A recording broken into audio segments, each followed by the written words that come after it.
11월 인디 돌잔치, 오늘은 미망의 생일을 기념하는 날입니다. 관객 여러분 반갑고요. 저는 오늘 팀 미망 여러분과 같이 이야기 나눌 이은선 기자라고 합니다. 반갑습니다. 오늘 오랜만에 감독님 이하 배우들이 완전체로 오시는 날이라고 들었습니다. 기쁜 날이니까 크게 박수로 환영해 주시기 바라겠습니다. 김태현 감독님과 배우들 모시겠습니다.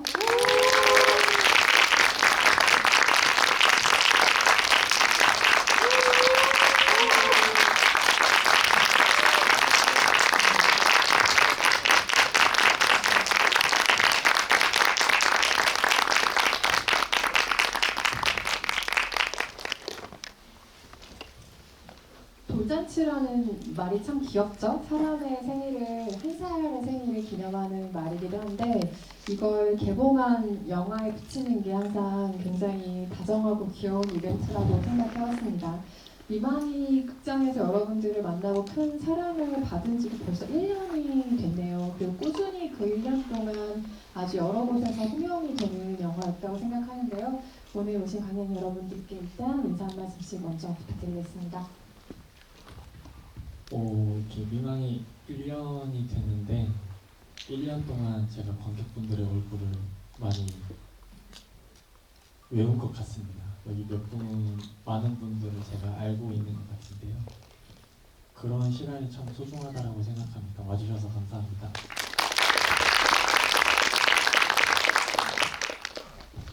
안녕하세요. 오랜만에 뵈서 너무 반갑습니다. 지금 너무 기분이 좋고 너무 설레어요. 네, 오늘 즐거운 시간 됐으면 좋겠습니다.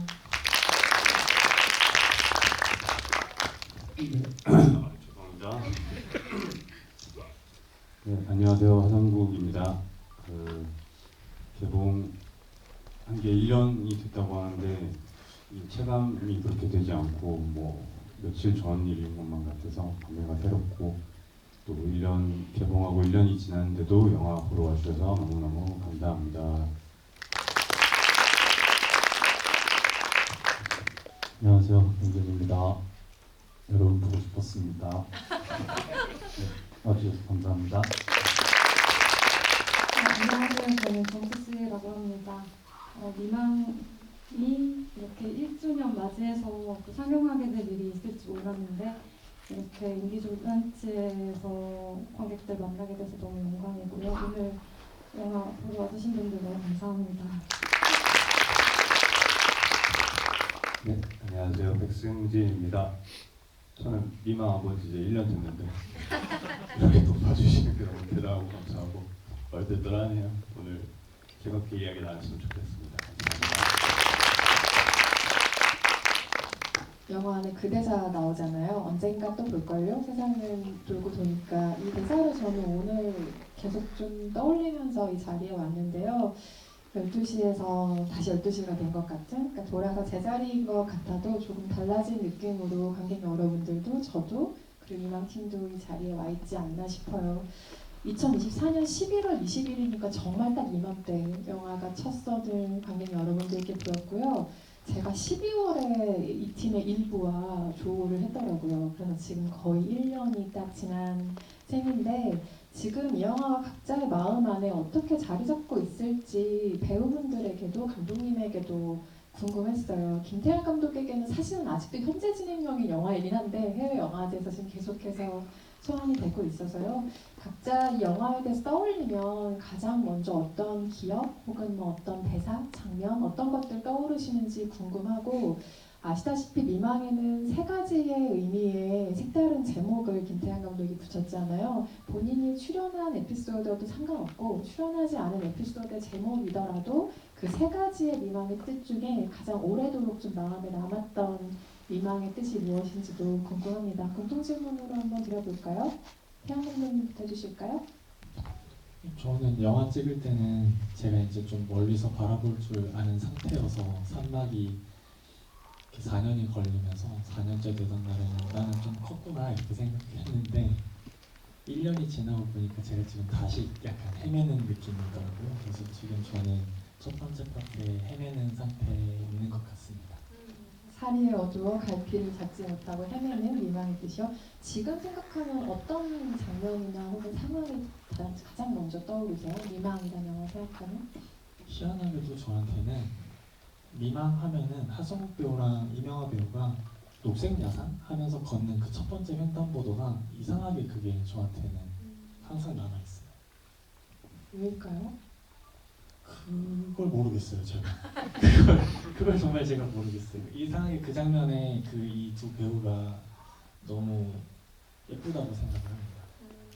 예쁜 건 사실이죠. 하지만 오늘 이 자리에 파하기 전에 이유가 생각나시면 꼭 저희에게 알려주고 가세요. 유영아 배우님은 어떠세요? 가장 먼저 떠오르는 이 영화에 대한 무언가는 무엇이고 세 가지 미망 중에 지금 어느 뜻이 가장 와닿으시는지요? 미망은 저기 약간 저한테 이제는 약간 공기처럼 그냥 계속 옆에 있는 그런 것처럼 된 것 같아요. 왜냐면 제가 왜 이런 생각을 왜 했냐면 그 몇 달 전에 그 달팽이 찍기 전에 그 테스트 촬영했던 달팽이 때 그 영상을 엔드라이브 보다가 보게 됐는데 기분이 너무 묘한 거예요. 이미 지금으로부터도 4년 전에 우리의 모습이고 그 종로의 그 길거리도 그렇고 6년 전이래요. 네. 그래서 뭔가 갑자기 그걸 보는데 이게 네, 또 제가 언제까지 살지 뭐 모르겠지만 이제는 나한테 뗄래야 뗄 수 없는 작품이 된 것 같고 그 아주 시간이 많이 흐른 뒤에 미망을 다시 봤을 때 그때 또 엄청 많이 달라져 있을 테잖아요. 저도 그렇고 또 종로 그 거리도 그렇고 그래서 약간 그런 이상한 느낌이 들고 미망의 근데 뜻이 뭐가 있었죠? 기억이 다들 안 나시는 분들을 위해 제가 다시 한번 말씀드리겠습니다. 일단 첫 번째 미망은 사리에 어두워 갈피를 잡지 못하고 헤매다 라는 뜻으로 해석이 되었고요. 두 번째 미망은 잊으려 해도 잊을 수가 없다 라는 뜻, 그리고 세 번째 미망은 멀리 넓게 바라보다 라는 뜻의 각각의 소제목이 붙었었죠. 저는 저기 멀리 넓게 바라보다를 추구하는데 살이 어두워 그런 사람인 것 같아요. 여전히 추구는 하고 있지만 어떻게 보면 태양 감독님과 비슷한 소회로 지금 네, 미망이라는 네, 네, 단어를 네. 받아들이고 계시네요. 많이들 아시겠지만 이명화 배우가 언급하신 달팽이는 첫 번째 에피소드, 그러니까 애초에 처음부터 장편으로 기획된 작품이 아니기 때문에 각각 달팽이, 서울극장, 소우라는 제목으로 촬영이 됐었고 이후에 이 세 개를 장편으로 엮으면서 지금의 미망이라는 제목이 붙었죠. 하성국 배우는 어떠세요? 저도 아니요, 저는 이게 영화 내용에 전체적으로도 그렇고 조금 뭔가 그리움 같은 게 묻어나 있다고 생각을 하는데 이 영화 제작 시작했을 때부터 개봉하고 지금 또 1년이 지난 것까지의 과정도 생각해보면 좀 뭔가 좀 아련하게 좀 그리움 같이 남아있는 것 같아요. 그래서 영화 내용이 그러니 아마 저도 자연스럽게 이 영화를 떠올리면 생각나는 그런 감정이 영화 내용이랑 비슷한 것 같아요. 그래서 뭔가 알 수 없는 그리움 그런 것들이 좀 먼저 생각나요.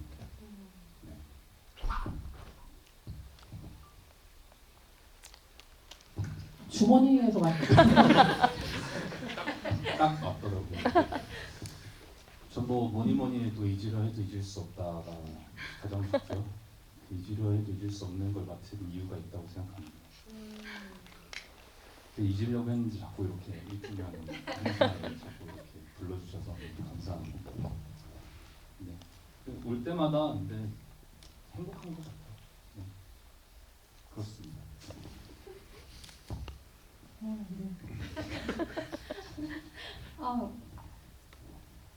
일단 첫 번째 질문 미망하면 생각나요?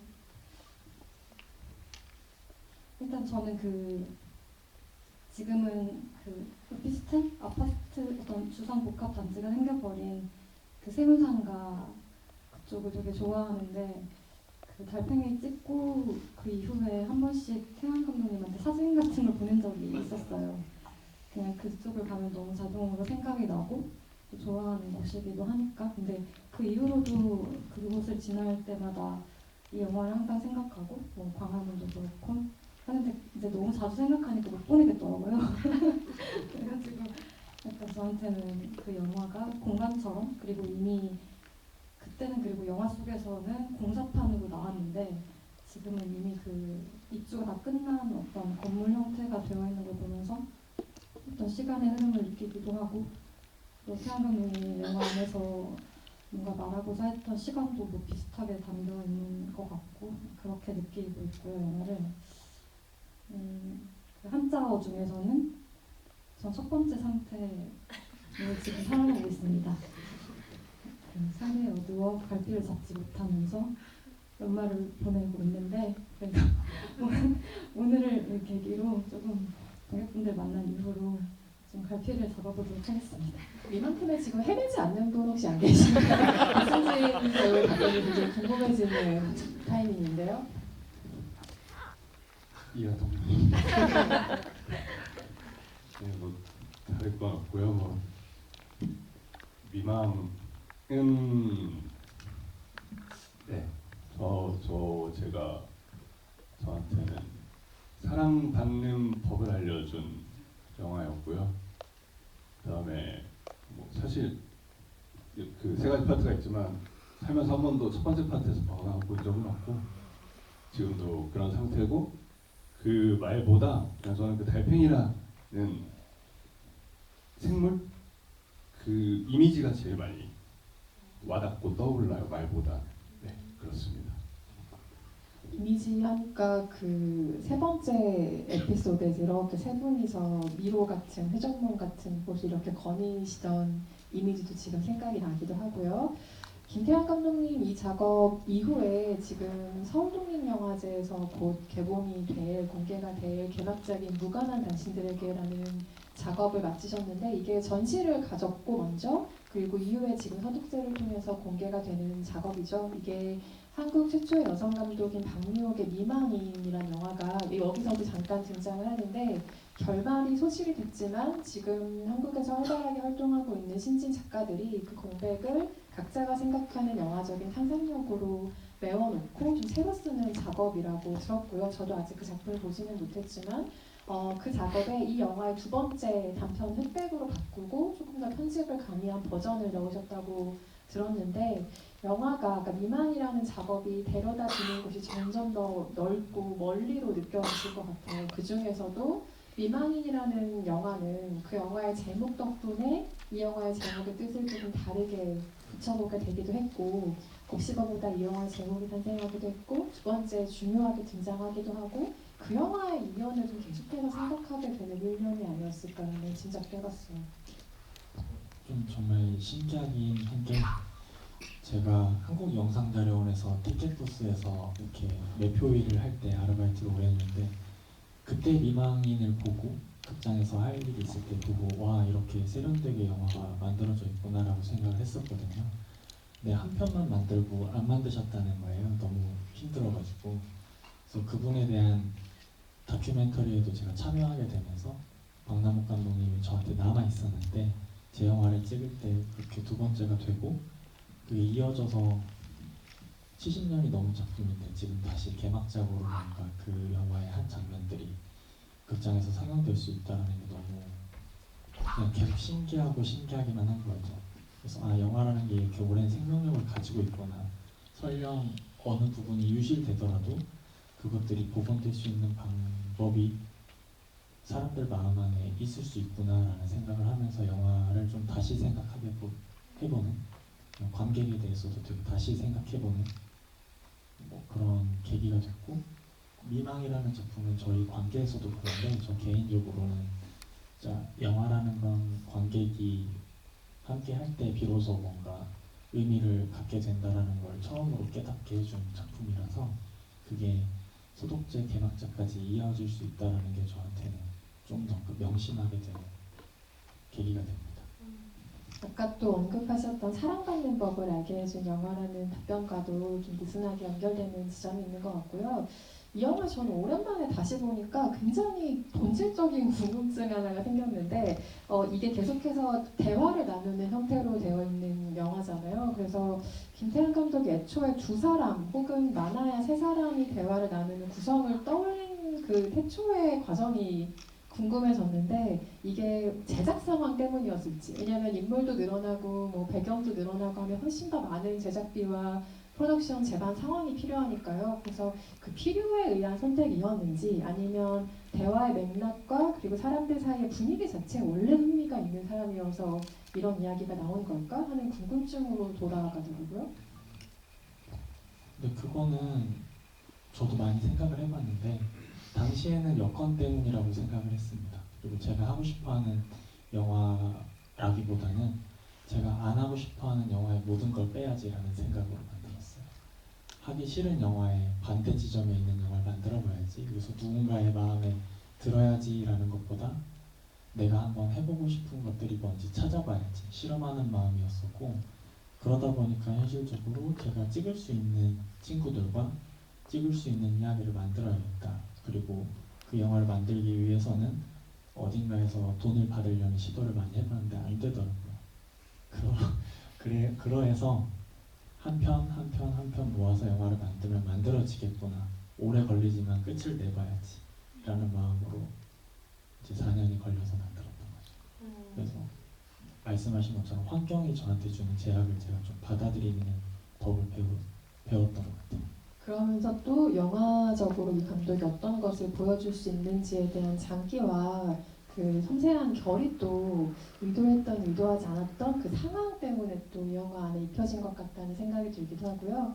이명화 배우가 연기한 여자는 저는 볼 때마다 어떤 느낌이냐면 모든 걸 약간씩 초연한 사람이라는 인상이 있어요. 그러니까 뭔가 현실적인 여자이긴 한데 약간 붕 떠있는 느낌이라고 해야 되나? 그래서 태도도 그렇고 말투도 그렇고 좀 그런 인상을 항상 봤는데 나중에 이것이 배우와 김태현 감독과의 대화 일화에서 비롯된 작품이라는 이야기를 듣고 아, 이분이 실제로 이렇게 말하고 움직이는 분일까라는 궁금증을 가졌던 기억이 있어요. 그러니까 이것은 자기 자신이 반영된 각본이잖아요. 그런데 그것을 연기하는 배우로서의 나아가 있고 그 모든 것을 다 통과하고 바라보는 또 관객으로서의 나아가 있단 말이죠. 근데 이명화 배우의 위치가 어떤 위치에서 이 영화를 바라보느냐에 따라 작품이 그때마다 혹은 여자라는 캐릭터가 배우에게도 좀 다르게 보일 것 같다는 생각도 했어요.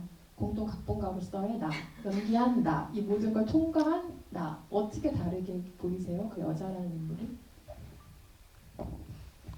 연기할 때는 그 이제 김태한 감독이랑 실제로 대화를 나눴던 이야기가 대사로 쓰이기도 했었고, 그래서 그렇지만 연기할 때는 저랑 비슷하다는 생각을 못했어요. 그러니까 내가 했던 말을 이 여자가 하지만 그런 생각을 아예 못했는데 이제 영화를 본 친구들이 너무 비슷하다고 그러는 거예요. 그래서 그런가 하고 다시 봤더니 비슷한 지점이 있더라고요. 어쩔 수 없이 제가 연기하기도 했었고 실제로 제가 꺼냈던 말들이 대사이기도 했었고, 근데 그 아까 말씀하신 것처럼 뭔가 붕 떠 있고 초연해 보인다는 게 제가 그때 이제 김태환 감독과 대화를 많이 하던 그 시절, 그리고 이제 미망을 촬영하던 그 시절에 정말 그랬던 것 같아요.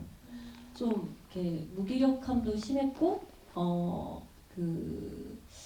좀 이렇게 무의미한 거를 많이 생각했어요. 다 좀 소용이 없다, 다 뭐 이거 해봤자 뭐 이런 생각도 많이 했었고, 근데 이제 요즘은 좀 덜 그러거든요. 근데 그게 아마 미망을 보면서 제가 좀 객관적으로 저를 보게 된 그 계기도 있는 것 같아요. 아, 내가 저렇게 비춰지는구나, 저 모습이 나랑 비슷하다고 사람들이 생각을 하는구나, 그러면서 제가 스스로 좀 저에 대해서도 더 많이 생각해 볼 수 있었던 것 같아요. 한편으로 이 캐릭터가 조금 더 재밌는 이유는 뭐냐면 세 편의 에피소드에 유일하게 다 등장하는 캐릭터잖아요. 그런데 각각의 단편에 물리적인 시간 차이가 있기도 했고, 그러니까 말하자면 달팽이를 찍고 나서 이후에 소울을 찍기까지 좀 상당한 시간이 걸린 이후에 다시 만난 작품이기도 하고, 이어지는 캐릭터라고 해도 무방하고, 저는 세 편이 각각 다른 여자라고 생각하고 봐도 이상하지 않거든요. 그러니까 이 여자는 세 번째 에피소드에서 팀장님과 사귀는 게 아닐 수도 있다. 그러니까 다른 아이가 있는 남자와 사귀고 있는 중일 수도 있다라는 생각을 하기도 했고, 첫 번째 에피소드에 등장하는 여자가 반드시 두 번째의 그 여자는 아닐 수 있다라는 생각을 하기도 했거든요. 배우는 어떻게 그 캐릭터를 보셨어요? 다 같은 인물이라고 보셨어요? 근데 지금 돌이켜 보니까 그런 생각 안 했던 것 같아요. 그냥 각각의 인물이라고 생각하고 했는데 그렇게 봐주시는 분들이 생기는 것 같아요. 그렇게 한 인물로 생각하시는 분들도 있고 다 다른 사람일 수도 있다라고 생각하시는 분도 있어서 재밌는 것 같아요. 근데 제가 연기하면서는 뭐 굳이 꼭 이어지는 이야기다라고 생각하지는 않았던 것 같아요.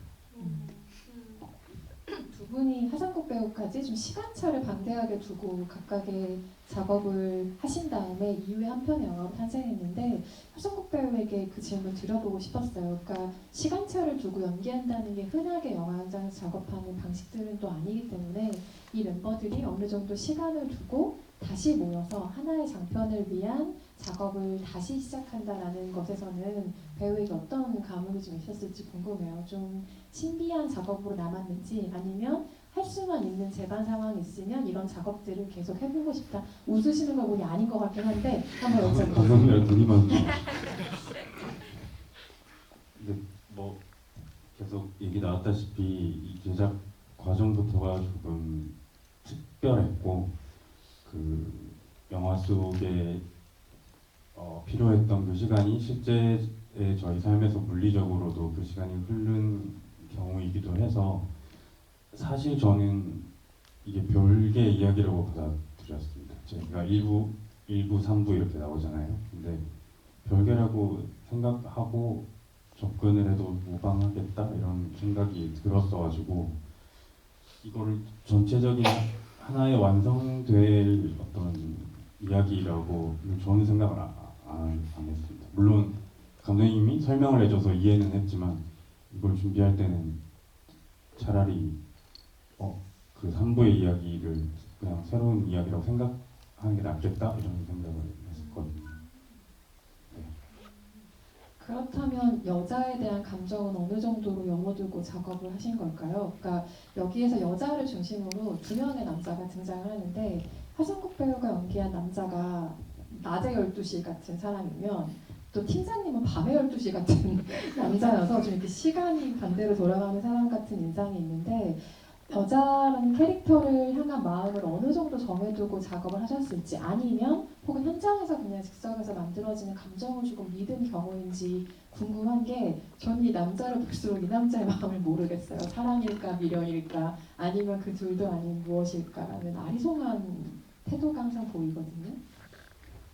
근데 저도 뭐 정확한 기억은 아닐 수 있는데 어렴풋이 기억이 나는 게, 그 1부 앞부분 여름에 찍었던 때를 생각해 보면 아마 그걸 감독님도 확답을 안 줬던 것 같아요. 뭐 연인이었는지 알고 지낸 사이인지 친구인지 정확하거나 구체적인 건 없었어서, 저도 마음속에는 연인 아니었어? 이러고 그냥 혼자 연기를 했는데, 그게 3부에 이제 겨울 분량을 촬영할 때는 아예 그 대사에도 나왔듯이 그냥 대학교 동기, 한때 친했던 대학교 동기였다.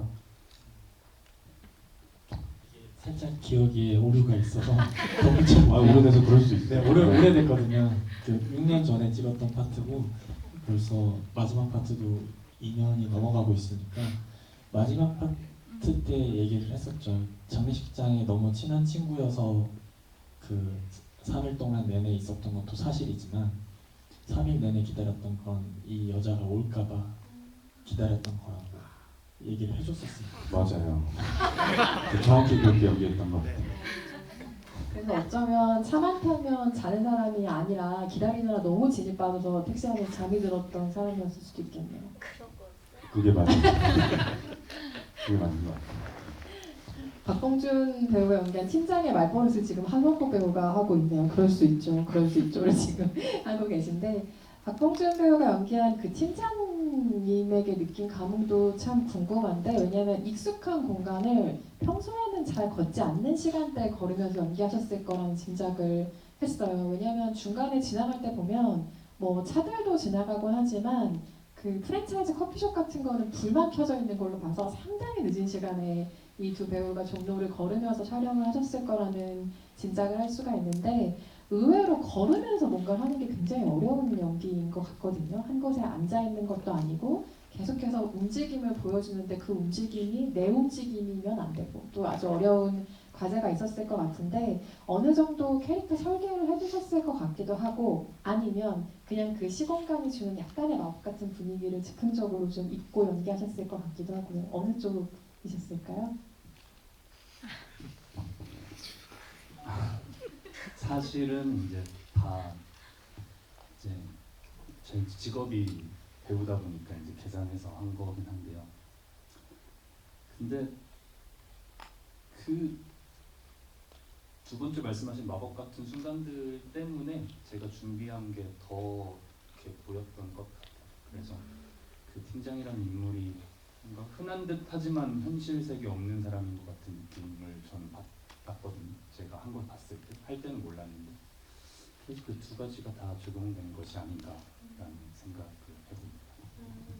자세히 보면은 그 처음 등장했던 남자가 들고 있는 우산이랑 똑같은 걸 팀장님이 들고 있잖아요. 그 연결고리에서는 어떤 것들을 캐치하셨어요? 연기하시는 배우 입장에서는? 뭐 저는 전사는 잘 만들지 않고 연기하는 타입인데요. 아마도 뭐 다이소에서 같이 산 거 아닐까요? 그 정도. 그 같은 우산 저희가 한 2년 보관하고 있다가 들렸던 게 맞고요. 그건 그냥 영화적인 네, 그러니까 설정이었어요. 저는 이제 뭐 하성구 배우가 나한테 주신 그 너는 밤 12시다 우산 똑같은 거 들고 있어라 약간 그런 느낌을 영화적으로 연결시키려고 했던 시도인 것 같아요. 그래서 실제로도 이제 손 쓰면서 하는 것도 똑같이 해달라는 디렉팅이 있었고 이제 걸음걸이만큼은 성국이처럼 걷지 못하겠더라고요. 그래서 걸음걸이는 이제 팀장의 그 어떤 성격으로 걸어다녔죠. 정수지 배우가 연기한 캐릭터는 잠깐 등장하긴 하지만 나중에 남자가 그림으로 밥벌이를 하고 살게 된 걸로 봐서 꽤 괜찮은 선생님이었을지도 라는 생각이 드는 캐릭터였는데 공간을 그리는 사람이잖아요. 그러니까 공사 중인 곳을 또 보여주면서 여기 보여주려고 하고 일부러 또 남자를 그 공간으로 데려가는 사람이기도 한데 사람이나 사물을 그릴 수도 있는데 공간을 그리는 사람이라는 점에서 좀 파악한 캐릭터의 특성이 있을까? 그것도 궁금했어요. 그 인물을 태양 감독님이 얘기해줬던 어떤 날이 있었는데 그 공간을 그린다는 거에 대한 어떤 직업적인 그 사람의 설정에 대해서는 생각을 안 해봤던 것 같아요. 근데 그 달팽이라는 영화가 그 영화제에서 상영하고 했을 때 지금은 이렇게 바뀌잖아요, 색깔로. 근데 그때 당시에는 실제 태양 감독님이 그리신 아닌가요? 제가 그림은 배웠지만 제 그림 말고 어떤 서변에서 다른 그러니까 저는 그러니까 그 그림 그 여자 혹은 남자가 그렸을 법한 그 그림이 엔딩 크레딧에 흘렀거든요. 그 달팽이라는 영화 마지막 엔딩에. 그래서 저는 그런 톤의 그림을 그리는 사람이겠구나를 그 영화를 보고 알았어요. 그래서 어쩌면 저한테 이 영화에 대한 이미지가 아까 말씀드렸던 그 공간의 변화로 느껴진 것도 그런 의미에서 저한테 이 달팽이라는 영화가 그 공간이나 시간에 대해서 끊임없이 얘기하고 마지막 엔딩에도 그런 식으로 마무리가 돼서 그렇게 인지를 하는 것 같고요. 태양 감독님이 말해준 그 연인 캐릭터는 그러니까 성격적인 이야기를 되게 많이 하셨던 것 같고 그리고 또 태양 감독님의 실제 연애사에 대한 얘기를 뭔가 들려주시거나 저도 뭔가 그에 화답하듯이 저의 어떤 그렇구나 하면서 제 얘기를 하기도 하고 하면서 그런 식으로 어떤 이야기로서 인물이나 어떤 캐릭터를 들려줬던 것 같아요. 그 존댓말을 쓰는 어떤 캐릭터에서도 그렇고 인물이 담담하고 좀 겉은 그렇게 강해 보이지 않을지라도 속은 되게 단단한 뭐 그런 캐릭터성에 대해서 말씀해 주셨던 것 같아요. 그 그림이 어떤 그림이었어요?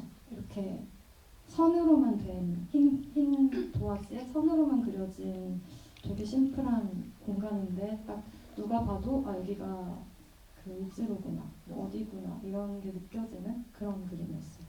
실제 공간을 스케치한 네. 그림이었군요. 마지막 에피소드에서는 남자와 여자와 그리고 응원 자판기라 불리는 후배가 등장을 하게 되는데요. 과거에 어느 좋은 시절을 함께하고 그 시간을 나눠 가진 사람들이라는 인상 정도가 우리에게 있죠. 백승진 배우는 혹시 그 세 사람의 사연을 상상하신 게 있었어요? 사연. 네. 혹은 죽은 형까지 낀 어떤 사연은? 질문에 정확한 대답일지는 모르겠는데 어떤 사연이나 전사 같은 것보다 그냥 그랬던 것 같아요. 답변이 되셨죠? 네. 저는 비언어적인 걸 좋아해서 그러니까 뭔가 그런 뭐 이야기들을 만들다기보다 그냥 시간이 지나도 생각나는 사람이 있고, 그러니까 만남의 빈도수랑 다르게 애착이 가는 사람들이 있잖아요. 그런 사람들이라고 생각을 했고, 저도 뭐 간간히 뭐 그때 제 옆에 있는 사람들을 친구라고 생각하는 것 같아요. 그러니까 누군가 멀어졌으면 그게 어려운 것 같아요. 친구라는 개념이나 관계라는 개념이 항상 어려운데 그냥 어떤 시절을 보냈든 간에 찾고 싶었던 사람들이라고 생각하고 이렇게 좀 다가갔던 지점이 있었습니다. 서로 뭔가 금전관계로 악연이 됐거나 그랬던 적은 또 없는 사람들인 것으로 마지막 에피를 봤을 때 이번에 다시 보니까 그런 궁금증이 생겼어요. 그러니까 쭉 서울 종로를 중심으로 인물들이 오가고 이야기가 만들어지는 영화인데 한 번 환기를 하잖아요. 물론 그게 누군가의 죽음으로 장례식이라는 좀 특수한 사연이 있긴 하지만 그 마지막 에피소드는 서울의 바깥, 그러니까 다른 지역에 있다가 돌아오는 이야기가 좀 공간적인 한계의 필요성 때문에 들어간 걸까요? 제가 구조를 처음 떠올렸을 때 1부와 2부가 같은 공간을 다른 사람이 다른 시간대에 걸어서 하루처럼 보이면 좋겠다라고 생각하면서 조금은 데칼코마니처럼 그려지길 바랬고, 3부는 환기도 환기인데 리듬적으로 산막 자체가 이들이 다른 공간에 있다가 택시를 타고 이제 광화문으로 가게 되는 이야기를 만들어야겠다라고 생각했던 건 그들이 다시 미래를 갔다가 역행해서 과거로 돌아가는 느낌을 주고 싶었어요. 그래서 아예 다른 공간에서 그들이 미래의 어느 다른 시점에서 다시 광화문이라는 원 시간 혹은 과거의 어느 시간에 도달하면 좋겠다. 그래서 아예 바깥을 따로 설정해놨었습니다. 미만이 처음 볼 때는 저는 공간에 대한 영화라고 생각을 했는데 계속해서 이 영화를 반복해서 보고 생각할수록 시간에 대한 영화라는 감각이 훨씬 분명해지는 것 같아요. 방금 말씀하신 건 저도 그렇고요.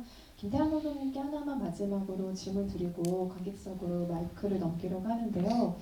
사람이 가득 차 있었는데 어느덧 빈 공간을 바라볼 때 좀 특별한 감흥이 있으신가요? 그러니까 이 영화에서는 영화관에서 관객들이 쭉 나가고 사실 영화가 끝나고 환승가 끝났다고 그렇게 불을 바로 꺼버리진 않는데 어쨌든 모두가 빠져나가는 그 빈 영화관을 보는 장면이 하나가 있고 또 마지막에 아무도 타지 않고 그냥 계속 시내를 달리는 버스의 공간이 있는데 물론 각각의 장면에 의미적으로 조금 다른 의미들이 있겠지만 저는 그 빈 공간이라는 설정이 아주 독특하게 느껴졌고 또 하나는 이것과 연관해서 뒷모습을 좋아하시는 분일까? 그러니까 인물들의 앞도 많이 나오기는 하지만 저는 누군가의 뒷모습을 오래 보는 사람만 느낄 수 있는 무언가가 이 영화의 뒷모습들에 계속 묻어있다고 생각을 했거든요. 그래서 그 빈 공간과 뒷모습이 좀 영화적인 것이라고 생각하시는지 아니면 평소에 어떤 취향이나 선호가 반영된 숏들인지 궁금하네요. 여러 가지 이유가 있을 수 있는데 빈 공간에 대해서는 제가 작년에 이맘때 기자님이 해주셨던 질문에 답을 할 수 있을 것 같아요. 짧게 답을 하면 저는 공간에 이렇게 빈 공간에 사람들 한 명 한 명이 앉아 있으면 그 각자의 삶의 시간이 총합이 된다라고 생각합니다. 그래서 지금 이 공간은 한 500년이 넘는 시간이 존재한다라고 생각을 해요. 근데 이 사람들이 다 빠지고 나면 과연 그 시간이 다 사라지는 걸까? 공간은 이순신 동상처럼 그 자리에 붙박여가지고 이 사람들의 시간을 다 빨아들이는 데 시간을 쓰지 않을까? 이렇게 저는 공간도 하나의 인물이 아닐까라고 생각을 하는 편입니다. 일단 그렇고요. 그렇게 된 이유를 많이 생각해 봤는데 하나만 짧게 얘기하면 어릴 때 제가 벽을 볼 일이 많았어요. 혼자 지내는 시간이 되게 많은 아이였는데 그때 빈 벽을 보면서 엄청 거기다 그림을 많이 그렸거든요. 상상으로. 오해하실 수도 있을 것 같아요. 어떻게 상상하시든 그렇게 하시면 될 것 같아요. 빈 벽을 볼 일이 많아서 빈 벽에 이제 상상하는 일이 많았습니다. 그리고 어디 갇혀 계셨던 건 아니에요. 아, 혹시나 그렇게 오해를 하실 수 있어요. 그러진 않아요. 합법적으로 잘 지금 있었던 거라서 그건 이제 그렇고요. 두 번째 질문이 뒷모습은 좋아하는 영화 감독님이 에드워드 양 감독님의 하나 그리고 둘이라는 작품이 있습니다. 거기서 사람의 뒷모습과 앞모습이 있는데 우리는 한쪽만 보게 되잖아요. 그래서 영화라는 걸 보면 보통은 배우의 앞모습을 많이 보게 되는데 우리가 배우의 뒷모습을 보게 될 때는 그 사람들의 앞모습의 얼굴이 어떨지 관객분들이 상상하게 될 것 같아서 그런 부분들이 영화적으로도 관객분들을 적극적으로 영화에 끌어당기는 영화가 될 수 있지 않을까? 제 영화가 너무 심심하니까 관객분들이 여러 가지 상상을 할 수 있는 것들을 제 나름대로 빈 공간이라든지 그 사람의 뒷모습이라든지 이런 걸 통해서 좀 나름의 이제 소통을 여러분이랑 하고 싶었던 바람이 있었던 선택이죠. 영화를 혹시 다시 보실 기회가 있다면 영화가 포착한 빈 공간 그리고 뒷모습 혹은 옆모습 이런 것들에 대해서도 한번 생각하시면서 다시 영화를 봐주시면 좋겠고요. 인디 돌잔치 사상 오늘 가장 많은 선물이 준비되어 있습니다. 이 팀이 선물을 진짜 많이 챙겨 오셨더라고요. 그래서 관객 질문을 좀 빠르게 진행하면서 받아보려고 하는데요. 질문해 주신 관객분 손 들어주시면 각각의 어울리는 선물을 저희가 드리도록 하겠습니다. 그래도 제일 먼저 손 드신 분께 드릴까요? 네.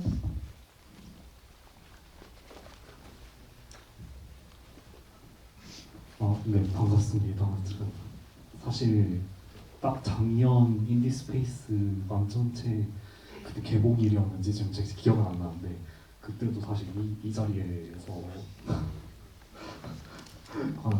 관람을 했던 사람이고 아무튼 1년 정말 시간이 빠르다는 생각을 했습니다. 다시 그래서 정말 영광입니다. 제가 오늘 보면서 또 새삼 좀 새롭게 보였던 게 있어서 좀 질문을 드리고자 하는데 이 1부랑 2부에서 이렇게 카메라가 이렇게 그 걷는 사람들 이제 남자와 여자를 이렇게 찍다가 갑자기 이렇게 방향을 돌면서 거울 같은 곳을 비춰서 이제 그 반사된 모습을 보여주는 장면이 1부랑 2부에 둘 다 좀 있었던 걸로 제가 기억을 하고 그래서 이거 왜 이럴까 그래서 이제 3부에서는 정확하게 그런 장면이 기억은 안 나지만 마지막에 이제 그 하성국 배우님께서 버스에서 내리기 직전에 이제 창밖을 이렇게 쭉 바라보시는데 거기서 이제 창에서 살짝 이제 하성국 배우님 얼굴이 반투명하게 약간 반사돼서 보이는 게 또 보이더라고요. 그래서 혹시 이게 감독님께서 이제 한번 돌다가 이제 거울에 비친 모습 보여주시는 그 뭐 의도라던가 이제 그런 스토리를 좀 들어보고 수 있을까 해서 질문 드리겠습니다. 짧게 빨리 말씀드릴게요. 그 거울 첫 번째 파트에서 거울은 사람들이 앞모습으로 나오다가 뒷모습을 보여주게 됩니다. 영화 카메라로 찍으면 사람들의 앞이든 뒤든 선택해서 하나밖에 못 보는데 앉아 계신 분들은 그 사람들의 앞모습도 뒷모습도 공간처럼 바라볼 수 있잖아요. 그렇게 생각을 했고 그거는 마찬가지로 두 번째 파트도 똑같이 반복이 됩니다. 그건 영화를 보는 거랑 똑같다라고 생각을 해요. 저는 거울을 마주하는 거라고 생각을 해서요. 그렇게 1, 2부가 반복이 되고 3부 첫 장면이 남자가 자기를 마주하면서 얼굴을 닦아내고 갑니다. 그리고 마지막에 어렴풋하게 자기를 바라보는데 자기 자신을 좀 시간이 지나서야 제대로 보려고 노력하는 사람이 된 상태이지 않을까라고 저는 생각해서 그 장면을 그런 식으로 배치했습니다. 네. 참고로 오늘 그 준비된 선물은 진짜 여러 가지가 있는데 지금 뭘 받으셨는지 정확하게 모르겠지만 그 대만판 포스터가 있고요. 일본 리플렛이 있죠. 일본판 리플렛이 하나가 또 있고 뭐 배지도 있고 뭐 다양합니다. 뭐 지금 진진에서 손에 잡히는 데만 드릴 거가 너무 많아가지고 다음 질문 또 받아볼게요. 이렇게 손을 저에게 흔들어 주신 분께 마이크 드릴까요? 네 번째 줄에 계신 관객입니다. 손 잠깐 들어주시겠어요? 네. 마이크 전화.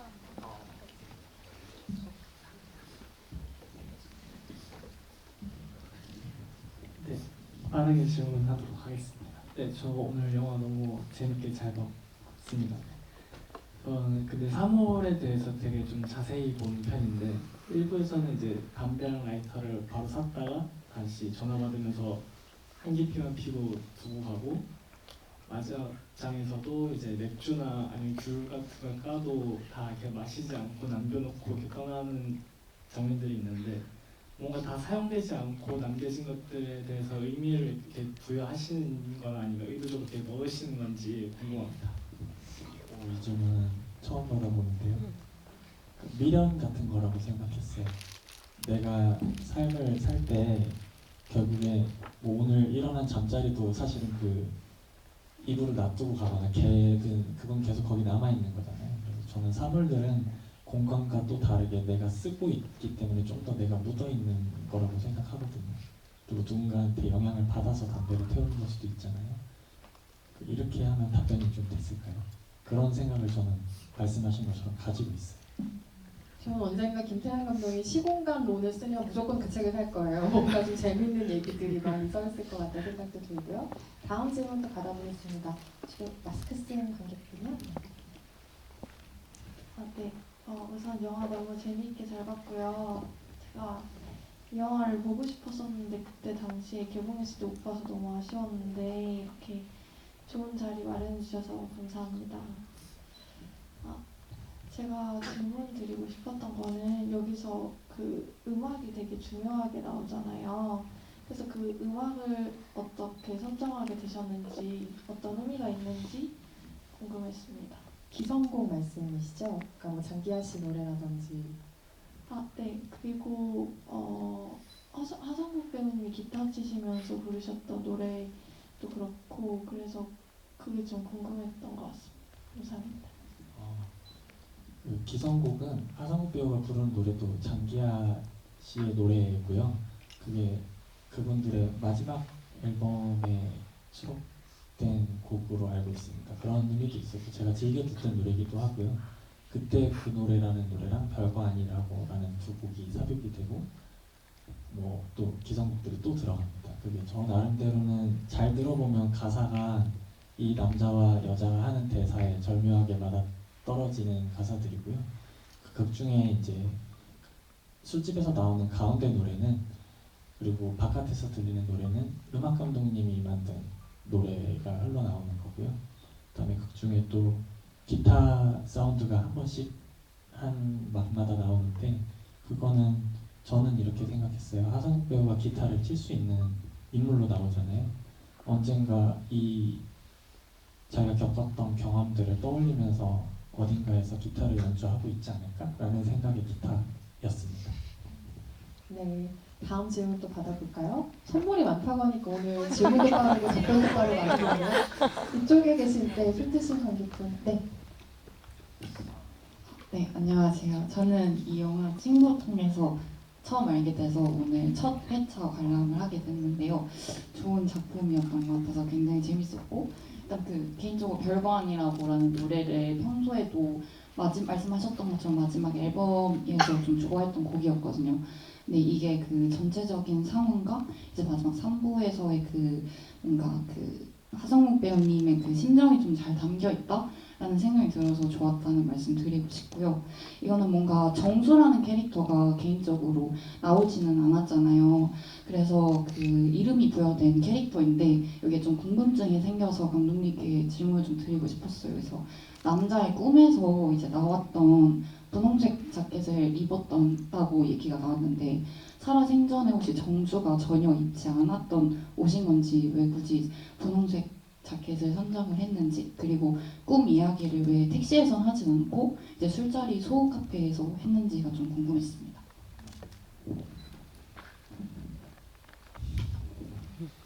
그 분홍색 자켓은 제 친구가 암으로 죽었는데 그 친구가 제 꿈에 분홍색 자켓을 입고 나왔더라고요. 그래서 약간 저 나름대로는 그 친구를 기리는 방식이었고요. 그 친구는 배우였어요. 그래서 언젠가 저랑 영화를 꼭 찍자고 했었는데 그 친구가 죽었으니까 같이 영화를 못 찍으니까 이렇게 등장시키면 좋겠다라고 생각한 저만의 그런 거였습니다. 그리고 하성욱 배우가 차에서 잤는지 안 잤는지는 몰라요. 자는 척 했을 수도 있죠. 그리고 꿈을 나 꿈 꿨어 라고 얘기해서 기억 안 난다라고 말하는데 그 꿈에서 정수의 꿈을 꿨을 수도 있고 아닐 수도 있지만 그거를 말하지 않은 이유는 여러 가지 복잡한 마음이었을 거라고 생각을 합니다. 저도 이렇게 제 친구에 대해서 오늘 말하지 않을 수 있는데 갑자기 말을 꺼낸 것처럼 아마 하성국 배우가 연기한 그 인물도 말하고 싶지 않았을 것 같아요. 그리고 이 친구한테 얘기할 때는 친구가 잘 보고 잘 듣고 살아야 돼, 제대로 살아야 돼 라고 말할 때 자기가 제대로 살기 위한 방법은 이 여자를 다시 만나보고 싶다는 말을 꺼내기 위한 것도 하나의 시도였을 거라고 생각합니다. 그래서 그 밑밥으로 친구를 판 거예요. 네, 맞아요. 그 꿈 얘기를 하면서 잘 살아야 되는데 나 잘 살고 싶기 위해서 너한테 지금 만나는 사람이 있는지 물어볼 거야 라는 말을 하기 위한 빌드업이었습니다. 네, 다음 질문 또 받아볼게요. 이명아 배우님이 한 분 지목해 주시겠어요? 저기 제발 저요.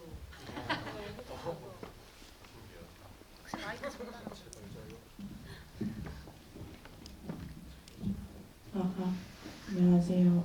미망 너무 생일 축하드립니다. 저는 미망이 어떤 영화보다 말과 대화가 되게 중요하게 들리는 영화라고 생각이 드는데 그래서인지 박봉준 배우님이랑 승진 배우님, 수지 배우님의 말이 되게 기억에 남아요. 보면서 계속 느꼈던 게 각각 다른 챕터에서 등장하는 세 배우분들이 모두 다 말버릇을 가지고 계신 것 같더라고요. 봉준 배우님께서는 그럴 수 있다 라는 말을 많이 하시고 승진 배우님께서는 계속해서 누나라는 말을 모든 문장의 시작과 끝에 붙이시기도 하고 수지 배우님께서는 분명히 성국 배우님께서는 계속해서 존댓말을 하시지만 수지 배우님께서는 반존대를 계속 섞어가면서 쓰시는 걸 계속 들었던 것 같아서 감독님께서 이 대사를 쓰실 때 그리고 이제 화면으로 보셨을 때 어떤 생각을 하셨는지 또 어떤 느낌을 받으셨는지 배우님들이랑 감독님께 꼭 여쭤보고 싶었습니다. 배우 세 분의 답변을 먼저 들어보고 첨언을 감독님께 해주시면 어떨까요? 왜 그렇게 누나라고 했어? 써 있는 거였나?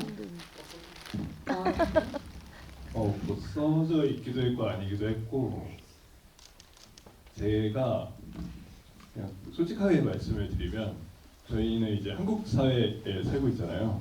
그러면 이제 나이라는 문화가 있고 그 위아래라는 이제 연공서열들이 정해지는데 저는 사실 그거를 되게 좋아하지는 않은 편이에요. 그러니까 되게 모두가 그냥 동등했으면 좋겠고 나이가 있든 없든 서양 문화든 어디든 간에 사람 대 사람으로서 마주하면 좋겠다 생각을 많이 하는데 그래도 제가 한국에 살다 보니까 형이나 누나라는 말이 나오는 제가 생각하는 어른들이 있어요. 그 분들께는 그 말들이 호칭이 자연스럽게 되게 나와요. 그래서 대본에 쓰여진 것보다 누나한테는 더 이제 누나라고 할 수 있었던 어떤 그런 무의식적인 게 있었던 것 같고 그렇게 뭐 이렇게 얘기하면 성국이 형은 형으로 안 봤냐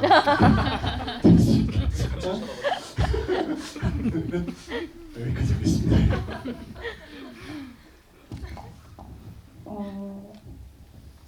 그때 그 대본 받았을 때 또 그렇게 감독님이 설명해 주셨던 것 같은데 제가 이해한 바로는 서로가 서로한테 굳이 존댓말을 쓸 필요가 없는 관계임에도 그 서로를 되게 존중하고 뭐랄까 나만의 방식으로 대해주는 아끼는 어떤 사랑법이라고 생각했어요. 그래서 그 남자 캐릭터 연인한테 계속 쓰는데 이제 연인 이 캐릭터는 왜 반말을 자꾸 썼을까요, 감독님?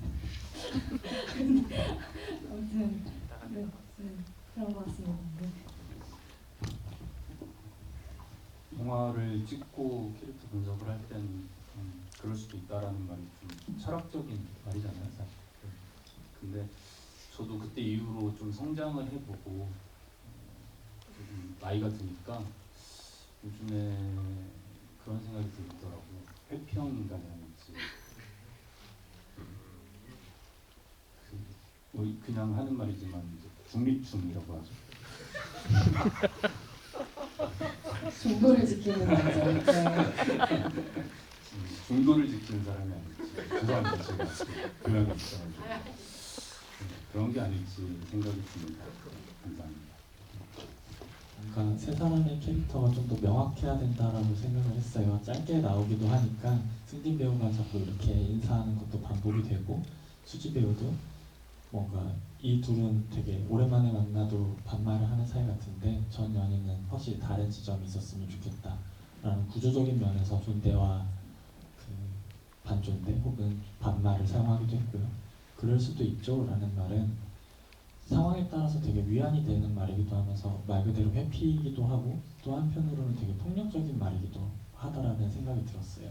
그래서 미망이라는 단어랑도 일맥한다라는 생각으로 이야기의 중간인 통로에 위치한 박봉준 배우가 그 얘기를 다층적으로 얘기하면 좋겠다라고 생각을 했습니다. 그래서 마지막에 이명화 배우가 또 그런다 하면서 짜증을 내잖아요. 그래서 저 혼자서는 그 첫 번째 파트나 두 번째 파트나 세 번째 파트가 약간 사랑의 생로병사를 각각 단편으로 봐도 완성된 작품으로 보이길 바랬어요. 처음에는 호기심을 가지고 시작했는데 사랑을 이어가다 보니까 저 사람의 그 말이 처음엔 매력이었는데 이제는 짜증이고 나중에는 헤어지게 되는 수순이 되지 않을까라는 거를 그럴 수도 있다라는 걸로 표현할 수 있다라고 생각을 했습니다. 네, 질문을 더 받아보고 싶은데 슬슬 마무리해야 될 시간이 됐어요. 근데 제가 이걸 꼭 해보고 싶어가지고 아까 저희가 오늘 선물을 만나서 퀴즈도 준비했거든요. 코너가 진짜 많죠. 그래서 근데 아까 퀴즈를 제일 열심히 준비하셨던 분이 박봉준 배우인 것 같아서 퀴즈 하나 내주실래요? 선물로 드리게. 네. 네, 퀴즈 나갑니다. 그 파트 2를 참 재밌게 보셨을 텐데요. 남자 여자가 걸을 때 어떤 카페 앞에 지나갑니다. 커피빈 앞을 지나갑니다. 정답입니다. 네, 커피빈 맞아요. 아까 제가 불 터진 프레즈나이즈 얘기한 것도 커피빈이었고요. 혹시 나 오늘 이 퀴즈 꼭 내고 싶다 하는 퀴즈 남은 배우분 계신가요? 선물 드리고 싶다 하시는 배우분?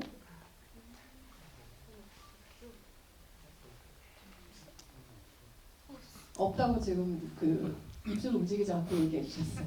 그리고 또 혹시 오늘 생일이신 분 아니면 가장 가까운 날 생일이신 분 있으실까요? 11월생. 오. 어제였어요. 어제 오. 네, 생일 선물로 그러면 하겠습니다. 네. 어제 생일이셨던 관객분께 생일 선물 드리고요. 정말 마지막으로 충격적이게도 코너가 하나 더 남아있는데요. 오늘 이 자리에 그 미망의 인디 돌잔치를 기념해서 굉장히 예쁜 케이크를 선물해주신 관객분이 계시다고 들었어요. 어디 계시죠? 이쪽에 네. 케이크를 선물해주신 관객분 이쪽에 계시다고 하는데요. 미망팀이 그 케이크에 대한 답례로 선물을 꼭 주고 싶다고 하셨어요. 그래서 관객분께 선물을 드리려고 하고요. 그리고 그 케이크의 실물을 우리가 봐야겠죠. 케이크가 혹시 준비되면은 네. 아 저쪽에서 나오는군요. 네.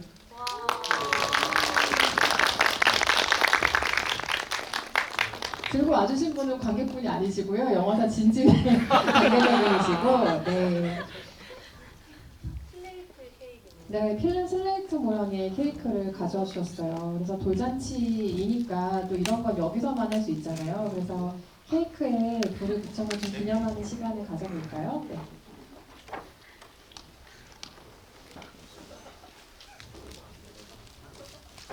안심하세요. 마지막 코너입니다. 더 이상 코너가 있진 않아요.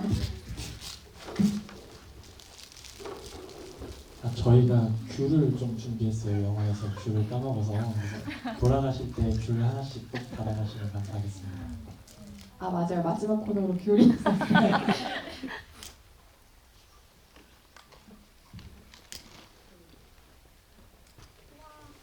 네. 이거를 보여드리고 싶은데 이게 잘 보이실까요? 그러니까 이렇게 슬레이트 모양으로 준비를 해주셨어요. 그래서 미망, 디렉터 김태양 이렇게 다 써있는 케이크인데요. 네, 미망 개봉 1주년 축하드립니다. 재밌었으니까 기념사진을 한번 찍어주실까요? 그리고 불을 같이 꺼주시면 저희가 마무리가 될 것 같아요. 네. 네네네. 혹시 관객분들이랑 같이 찍어도 괜찮을까요? 네. 같이. 네. 우리 앉아 있어요. 노래라도 부를까요? 네. 생일 축하합니다. 생일 축하합니다. 사랑하는 미망의 생일 축하합니다.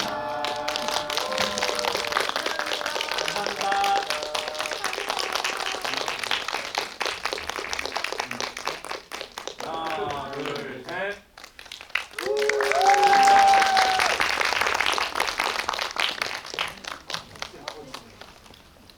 오늘 준비한 모든 코너가 끝났습니다. 네, 잘 마무리가 됐고요. 오늘 와주신 관객분들 그리고 개봉 1주년을 같이 축하해주신 분들이니만큼 특별하게 감사의 마음을 담아서 끝인사 한 말씀씩 듣고 자리 마무리하겠습니다. 박승진 배우부터 해주실까요? 네. 이렇게 긴 시간 지났는데도 기억해 주셔서 너무 감사하고요. 그다음에 다들 무탈이 건강하셨으면 좋겠습니다. 그리고 계속해서 뭔가 이렇게 어떤 역할이나 이런 게 아니라 사람 대 사람으로서 계속 뵙고 싶어요. 감사하고 사랑합니다.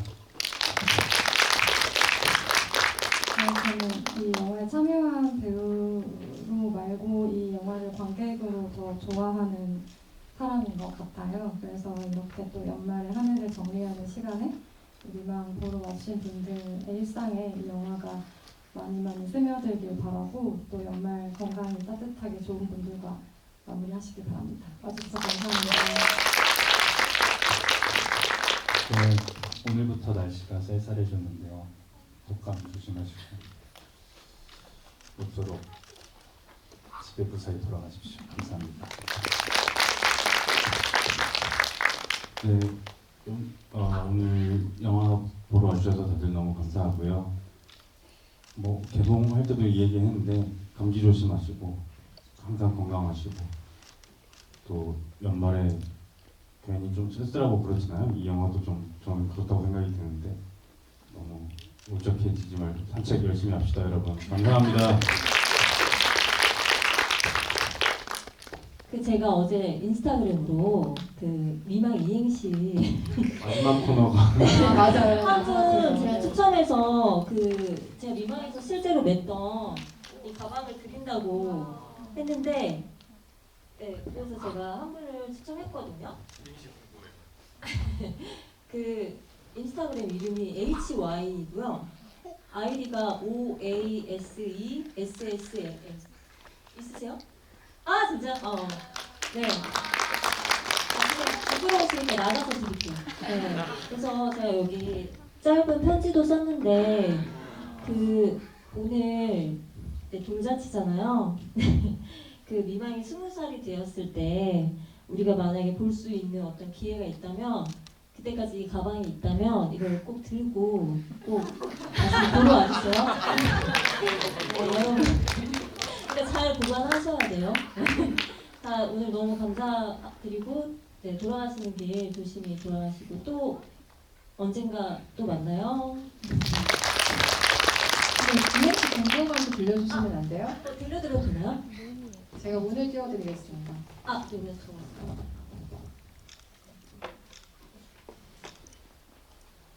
네, 미약한 시작일지라도 망 망망대해처럼 끝없이 펼쳐지길인데요. 이제 의미를 보내주셨어요. 그 흔들리는 시작이어도 모두가 결국 자기만의 바다로 나아가길 바라는 희망을 담았다고 하셨거든요. 근데 제가 이제 시작하는 게 굉장히 어려운 사람이라서 저한테 되게 많은 위로가 되었던 이행시였던 것 같아서